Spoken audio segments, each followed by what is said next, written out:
त्याचं नाव कंथडनाथी. कंथडनाथी कंथडनाथ परंपरेत दोन घर आहेत आपल्या जिल्ह्यात.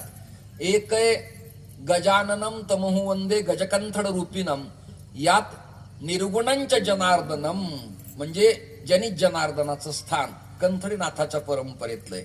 आणि राजुरीतलं आमचं एक घर कंथडीनाथाची परंपरा आहे.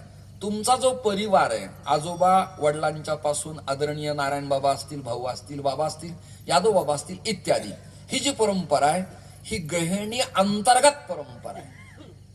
गहिणीनाथांच्या अंतर्गत परंपरा आहे. यातही 52 मढी आहेत. आपल्याला फक्त एकच मढी माहिती आहे, ती कानिफा मढी आहे. दुसऱ्या मढ्या अजून 51 शिल्लक आहेत.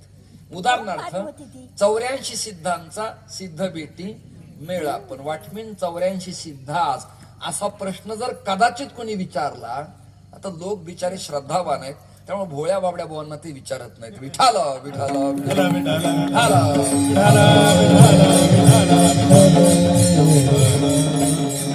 आणि या बुवा लोकांचं तसे काही अडचण नाही की आपले ग्रामीण भागात कथा कीर्तन वास्तुशांत्या दशक्रिया भेटी गाठी येणं जाणं, बस लोक बिचारे तेवढ्या पुरते सश्रद्ध आहेत. माझं म्हणणं आहे अंधश्रद्धा असण्यापेक्षा ती डोळस समीक्षेची पॅरामीटरची श्रद्धा असली पाहिजे, अशी एक भावना मांडली मी.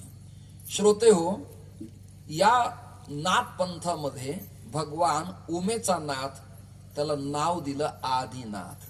आदिनाथ आदिनाथ म्हणजे स्वेदज अंडज उद्भिज जारज खेचर भूचर जलचर इत्यादी जगत उत्पत्ती आणि योनी उत्पत्तीच्या आधी जे तत्व होतं त्याला आदी संज्ञा असती.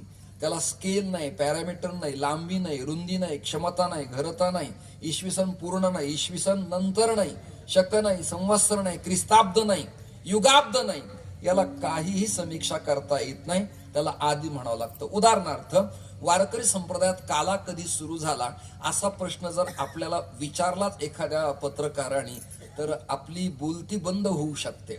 एखादा बुवा प्रमाण देईल, माझा ज्ञानराजा गोपाळांची लाह्या वाटी, याचा अर्थ असा असतो विद्यापीठात की ज्या अर्थी गोपाळाशी लाह्या माऊली वाटतात त्या अर्थी हे 12व 13व शतक असावं. पण याला पुन्हा ओव्हरटेक करणार एक प्रमाण आहे, जेव्हा नव्हते चराचर तेव्हा होते पंढरपूर. मग काला सुरू झाला कधी, प्रलंबितच प्रश्न आहे की नाही, प्रलंबित प्रश्न आहे. वारकरी संप्रदायाचा पहिला सप्ताह महाराष्ट्रात कोणी सुरू केला, प्रलंबित प्रश्न आहे. प्रलंबित प्रश्न आहे. दिंडी कोणी काढली, प्रत्येक जण म्हणतो आमची दिंडी मानाची आहे, आमचं स्थान मान